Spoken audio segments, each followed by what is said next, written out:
नमस्कार दोस्तों, आज मैं एक ऐसी रेसिपी शेयर करने वाली हूँ जो कि बहुत ही उपयोगी है। आज मैं शेयर करने वाली हूँ कोकोनट बिस्कुट की रेसिपी।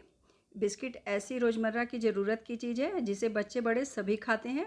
अगर घर के बने बिस्किट सभी को खाने के लिए मिलें तो इससे अच्छी बात क्या होगी। वैसे भी जब आप बाज़ार में बिस्किट खरीदने जाते होंगे तो देखते होंगे कि होममेड कुकीज़ बहुत ज़्यादा बिक रहा है। तो जब बाज़ार में ये बिक रहा है तो घर में क्यों न बनाया जाए, और वो भी अपने स्वाद के अनुसार। तो चलिए हम इसे बनाना शुरू करते हैं। इसे बनाने के लिए हमने एक कटोरी ली हुई है और सारी चीज़ हम इसी कटोरी से नापेंगे। तो इसके अंदर हमने पौना कटोरी चीनी डाली हुई है और इसे हम बिल्कुल ही महीन सा पीस लेंगे मिक्सी में डाल करके। तो हमने चीनी को काफ़ी महीन सा पीस लिया हुआ है। इसके बाद हम इसे छन्नी से छान लेंगे ताकि थोड़ी भी चीनी अगर खड़ी हो तो वो बिल्कुल ही अलग हो जाए। तो चीनी को हमने अच्छे से पीस के इसे छान लिया हुआ है। चीनी का पाउडर हमने अच्छे से बना लिया हुआ है। अब इसके अंदर हम डालेंगे फ्लेवर के लिए इलायची। तो हमने 6 से 7 इलायची ली हुई है, इसका भी हम पाउडर कर लेंगे।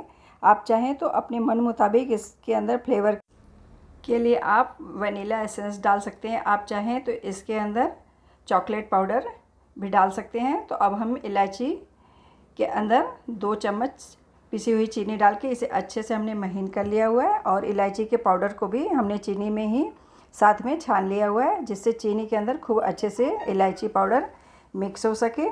तो दोनों को हम खूब बढ़िया से छानने के बाद चीनी और इलायची के पाउडर को इसी समय मिक्स कर लेंगे और इसके मोटे पार्ट को अलग कर लेंगे। तो चीनी मेरी रेडी हो गई है इलायची पाउडर के साथ में। अब हम तैयार करेंगे चीनी और बटर का पेस्ट। तो चीनी को पीसने के बाद इसके अंदर हम 50 ग्राम बटर मिलाएंगे। तो चीनी की मात्रा हमने 50 ग्राम ली थी, तो बटर भी हम 50 ग्राम ही लेंगे और इसे खूब बढ़िया से फेंटेंगे दोनों को मिक्स करते हुए। ऐसे हम तब तक फेंटेंगे जब तक कि दोनों खूब हल्के न हो जाएं। तो हमने 2 बार में डाला हुआ है, 2 टुकड़ों में बटर को, लेकिन मात्रा में ये 50 ग्राम ही है बटर।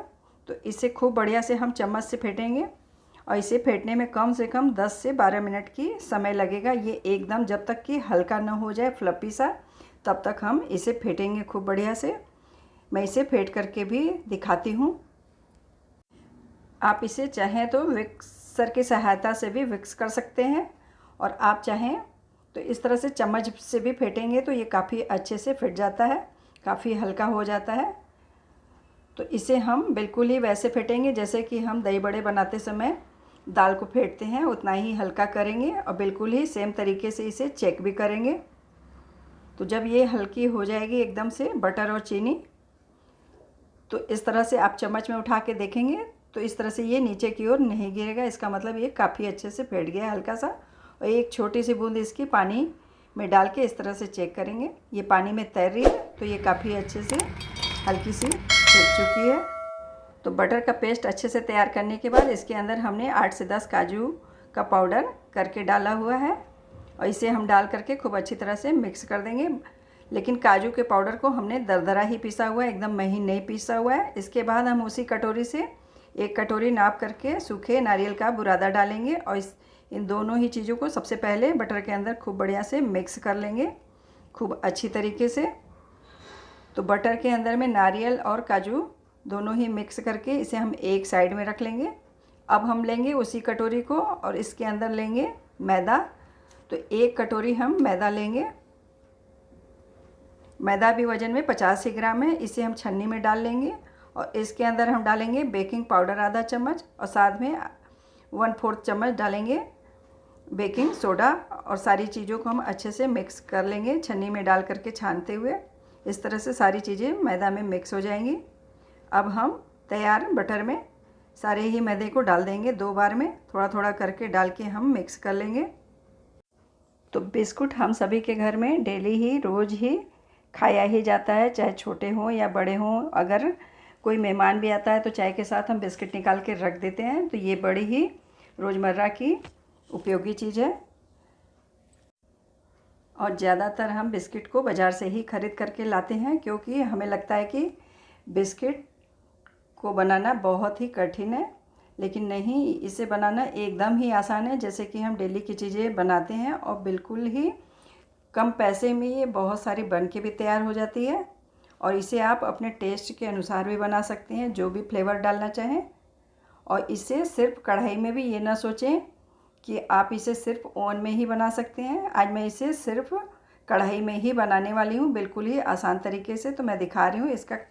इसे हमने काफ़ी अच्छे से मिला लिया हुआ है। अब इसकी हमने छोटी छोटी सी बॉल लेकर के बना ली हुई है और इसमें ऊपर से थोड़ा सा गड्ढा करते हुए हमने पिस्ते की कतरन रखी हुई है। इस पर 2-4 कतरन रख करके इस तरह से हमने तैयार कर लिया हुआ है। तो इस तरह से हम बाकी के सारे ही डो के इसी तरह से बना करके तैयार करेंगे। आप चाहें तो इसे किसी भी आकार में बनाना चाहें, ये बन जाएगा खूब अच्छे से, आसानी से। आप देख रहे होंगे कि इसका डो काफ़ी अच्छे से चिकना चिकना सा बना हुआ है। तो जब भी आप बिस्कुट बनाएं तो सारी चीज़ें एक ही बर्तन से, एक ही कटोरी से नापें, तो इसका डो काफ़ी अच्छा बनेगा। इसमें पानी वगैरह ज़रा भी नहीं डालना होता है, नहीं तो बिस्किट एकदम बढ़िया नहीं बनेगा। हमने एक भी बूंद पानी की नहीं डाली है। तो आप देख रहे होंगे कि इसके अंदर पिस्ता चिपकाने पे ये पिस्ता निकल जाता है। तो पिस्ता ना निकले इसके लिए हम एक कटोरी में 1 चम्मच दूध लेंगे और पिस्ते की कतरन को उसमें डुबा करके हल्का हल्का दूध में टच करके इस तरह से लगा देंगे, तो पिस्ता ऊपर से नहीं निकलेगा। आप चाहें तो इसके अंदर पिस्ता लगाएं या ना इच्छा हो तो न भी लगाएं, लेकिन ये देखने में अच्छा लगता है इसलिए हमने लगाया हुआ है। तो हमने इसे तैयार कर लिया हुआ है बिस्किट को। अब हम इसे कढ़ाई में पकाएंगे। तो हमने कढ़ाई में नमक डाला हुआ है 2 कटोरी के बराबर में। नमक मेरा पुराना है, यूज किया हुआ, पहले भी हमने इसके अंदर बहुत सारी चीज़ें पका रखी है। तो इसे हम प्री हीट करेंगे। हमने इसे 10 मिनट तेज़ आंच पे नमक को गर्म कर लिया हुआ था। इसके बाद हम तैयार बिस्किट की प्लेट को हमने कढ़ाई में रख दी हुई है और इसके बाद इसके ऊपर हम ढक्कन लगा देंगे और हमने आँच एकदम धीमी कर दी है। इसे हम 15 मिनट तक एकदम धीमी आंच में पकाएंगे। एक बार बीच में मैं खोल के दिखा रही हूँ कि बिस्किट को हमने जिस साइज़ में रखा था ये बिल्कुल ही उसकी डबल साइज हो गई है, बढ़ गया है, क्योंकि इसके अंदर जो बटर पड़ा हुआ है इसकी वजह से ये पिघल जाता है। तो ये काफ़ी अच्छे से 15 मिनट में पक चुका है। अगर आप इसे थोड़ा और डार्क करना चाहें तो धीमी आंच पर 10 मिनट तक और रख दें, तो ये खूब बढ़िया से और भी इसका कलर डार्क हो जाएगा। आप इसे चाहें तो सादी प्लेट में भी रख सकते हैं। हमने इडली वाली प्लेट में रखा हुआ है। इडली वाली प्लेट में रखने से ये पिघलने के बाद भी काफ़ी अच्छी तरीके से बेक होगी। और जब भी आप इसे सादी प्लेट में पकाएं तो इसे दूर दूर पे रखें, ताकि जब ये पके थोड़ा सा पिघलने लग जाए तो काफ़ी बढ़िया से एक में एक न चिपकने पाए। इसलिए इडली वाली प्लेट में पकाएंगे तो ये बहुत बढ़िया से पक के तैयार होगी। तो आप देख सकते हैं ये काफ़ी अच्छे से पक चुका है। तो अब मैं इसे बाहर निकालूंगी।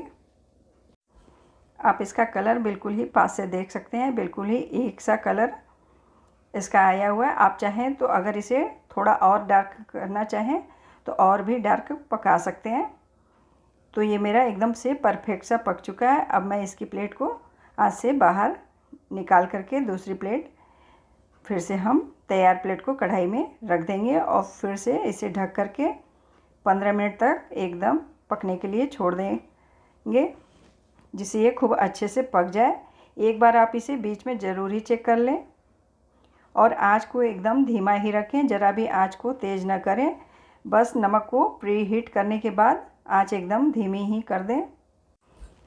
तो मैं आपको ये बोलना भूल गई थी कि जब भी आप कढ़ाई में पकाएं बिस्किट को तो प्लेट को रखते वक्त नीचे में कोई स्टैंड या कटोरी ज़रूर रख लें, डायरेक्ट ही नमक पर न रखें। तो इस तरीके से कढ़ाई में भी आप देख सकते हैं कितने अच्छे से बिस्किट बनके तैयार हुआ है और कितनी आसानी से और बिल्कुल ही कम पैसे में बहुत सारे बिस्कुट बनके तैयार हो जाते हैं, और वो भी अपने मन मुताबिक, अपने टेस्ट और अपने फ्लेवर के हिसाब से। तो देखा आपने कितना क्रिस्पी कोकोनट बिस्किट बनके तैयार हुआ है। तो दोस्तों आपने अगर पूरा वीडियो देखा है तो आप यकीन मानिए आपका भी बिस्कुट ही बिल्कुल ही खस्ता और स्वादिष्ट बनेगा।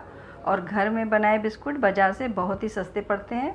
दोस्तों अगर आपको वीडियो पसंद आई तो इसे लाइक करें, क्योंकि आपकी एक लाइक हमारा हौसला बढ़ाती है। दोस्तों वीडियो को अपने फैमिली फ्रेंड्स के साथ शेयर भी करें। यदि आप चैनल पर पहली बार आए हैं तो कृपया चैनल को सब्सक्राइब भी कर दें। दोस्तों पूरा वीडियो देखने के लिए आपका बहुत बहुत धन्यवाद। फिर मिलते हैं किसी और